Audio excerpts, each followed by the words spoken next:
खुलुमबाय आइ आफा बिदा फंबाय आंनि आंगो इउटिउबनि गासिबो फेमिलि इउटिउबनि फेमिलिखौनो आं गोसो गोरबोनिफ्राय दिदोम ब्लग इउटिउब चेनेलनिफ्राय बरायग्रोनाय थाबाय रायजो राजा नोंथांमोन। आं नोंथांमोननि सेराव मोनसे ब्लग लाना फैबावलायबाय। बे ब्लगानो जाहैबाय मैया फेब्रुवारिनि 2 तारिख माने 2 तारिखआव माने लामा गोमसारलायनाय नैबे AAGSU माने आगसु बिसोरो माने हा हुनि मोनथायनि थाखाय गाबख्रावदों। मैया माने बेबायदि लामायाव ओरैबायदि हुमागम नुनो मोनदों। आं बेखौनो ससे नोंथांमोननो शेयार खालामनो सानबाय रायजोफोर हा हु मोनथायनि थाखाय बेयाव गाबख्रावदों आरोखि। आं नोंथांमोननो बेखौनो ससे देखायनो आखायाव लाबाय रायजोफोर। नोंथांमोना नुनानै मिथिखाबाय जानांगौ। नै गोबांथार गोलाव आरोखि गोबांथार गोलाव माने बिदिनो बिथांमोना माने लामायाव जै धोनि होयै माने ओंखारदों आरो। नोंथांमोनहा मोजां मोनोबा लाइक कमेन्ट आरो साबसक्राइब खालामनो दाबाव आंनि चेनेलखौ।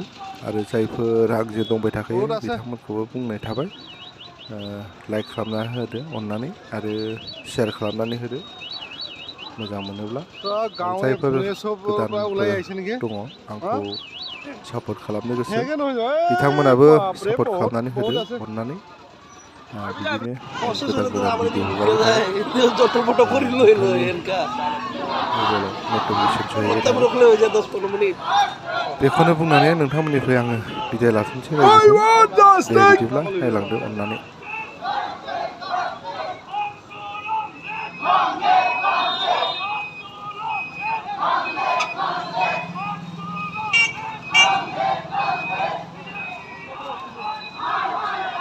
शंकरदेव मिशन मैदामिक विद्यालय उदालगुरी 11, 12, 13 আমাৰ জুবিন দা আহিব দিছোন। বাপৰে জুবিন দা আহিব ৰে, এইটোতো মই দিবই লাগিব।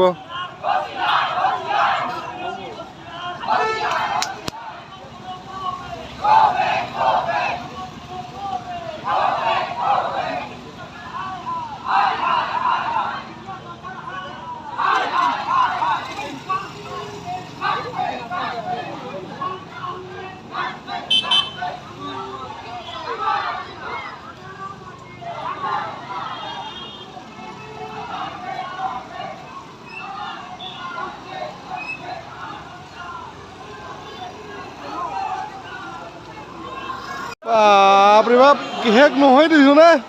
শেষ নহয় দিছো, বহুত আছে। একদম দেখা নাপায়, বহুত দূৰলৈকে আছে।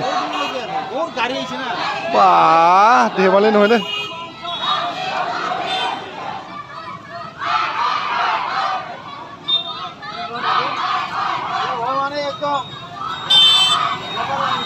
গুৱাহাটীৰ ট্ৰাফিক পুৰা ভৰ্তি, আমাৰ নাই ট্ৰাফিকে নাই।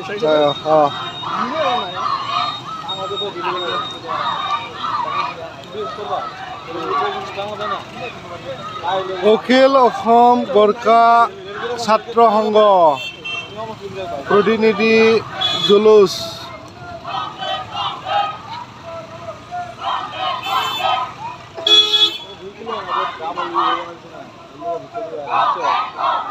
গুলমাত টিকা আছে না, গুলমাৰ আটকে আছে, গলমালগি আছে না, গুলমাৰ ট্ৰাফিকটো আটকি আছে।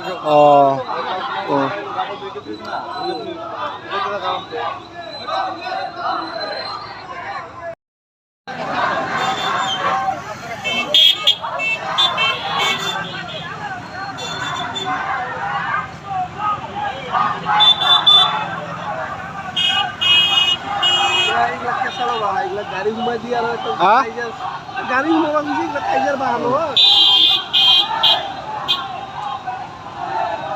এক সাইড এৰি দিছিয়ে পুলিচেও। এক সাইড বোলো ৰাস্তা দিছিয়ে, আগতে সিমানো নাছিল।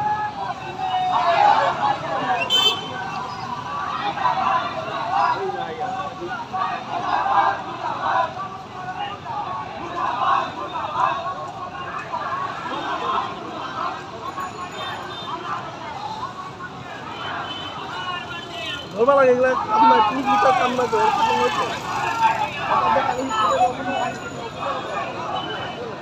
জানি তো